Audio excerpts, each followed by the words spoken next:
Another challenge naman tayo. This is what we called Love Team Song Bets. Based sa song mo. Sa mga songs mo. Ayan.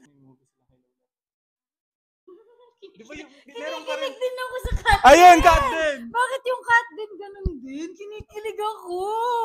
Bakit ganun? Alam mo dati, hindi ako kinikilig sa kanilang dalawa. Really? Pero parang recently, Hey, something, hindi no? ko alam, may video kasi sa FYP ko, to kasing si TikTok. Chismosa kasi ako.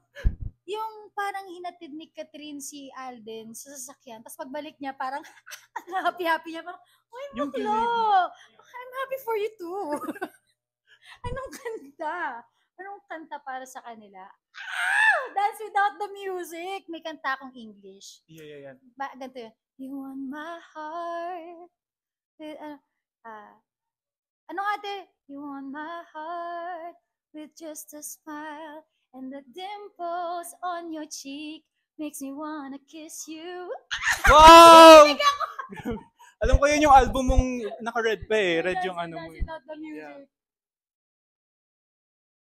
Oo, hindi. Japan. Sinod ko yung music video nun sa Japan, yung Dance Without the Music. Wow. Tapos parang yung elemento lang na may dimple. Si ano, Alden. Saktong-sakto. Tapos ngayon ko nga na-appreciate si Alden. Ang gwapo niya pala talaga pag mumingiti, ano. Bakit Have you met him? Hindi pa yata kami nagkita in person. Oo, kasi ang pinaka-crush ko talaga sa industry si Kuya Jericho eh. Oo, Kuya Jericho. Na-meet mo na siyempre taga-ABS. Sana po nararamdaman ninyo ang energy. Ang energy ng event na... Ay! Energy naman.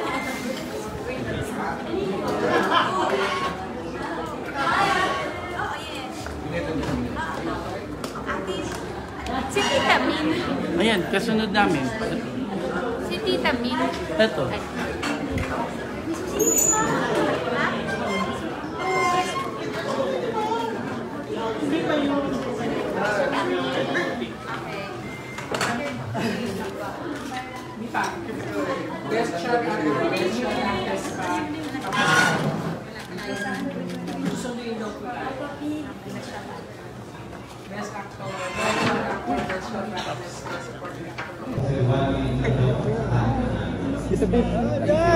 Yan!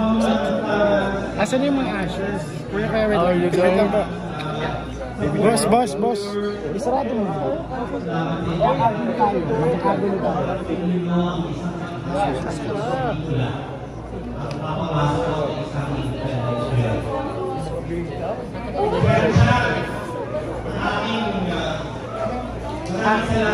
Sige mami di. Dai, boy. Okay, boy.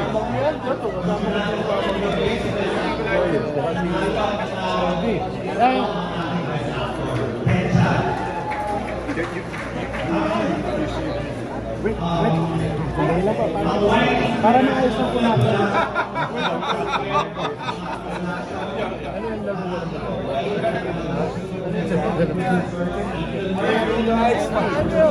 Mamaya na lang.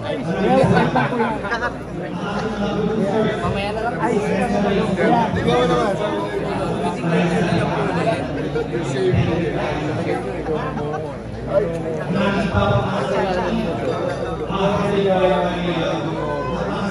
Kanina ako dito ko na naglalapag. Sabi ko,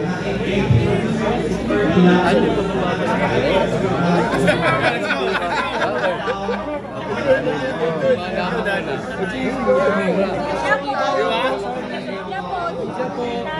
Tras po, media.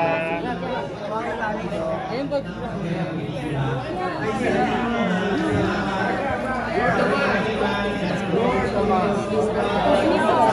Yung mga media po.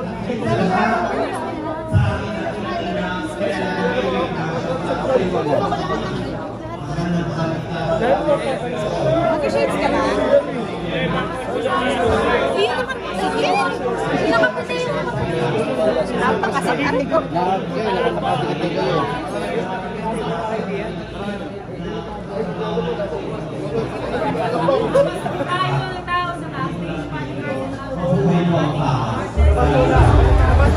Tayo na lang po natin sila.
express my deepest gratitude to everyone who believed in this project from the very beginning. To our talented cast, headed by the no other than amazing Philip Estrada. And crew, headed by the genius, Derek Cabrigo. He has given this title several times in the last years, and this year, in spite all the changes she has gone through, she has now managed to once again win that crown all on her own. Her role in A Very Good Girl is certainly out of her comfort zone, yes, but she was able to live out her character perfectly and even made the movie the second top grosser for 2023. Kaya sabay-sabay tayo. Let's all hail our box office queen, the one and only Catherine Bernardo! Presenting the trophy for the Guillermo Foundation, our engineer Rick Santiago and James Mendoza.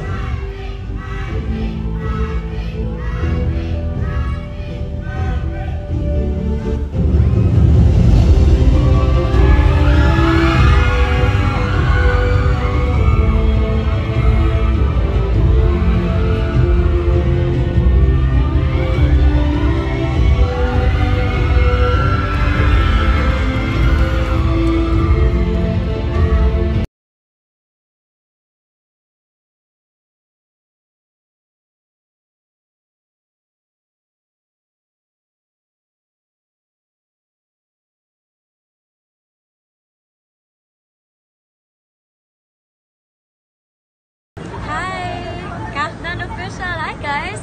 Nice to meet you! Maraming salamat sa pa-flowers kay Mama and para rin sa akin. Happy Mother's Day to all the moms out there and I'll see you guys soon. Yes? Thank you! Okay, Thank you, Ka!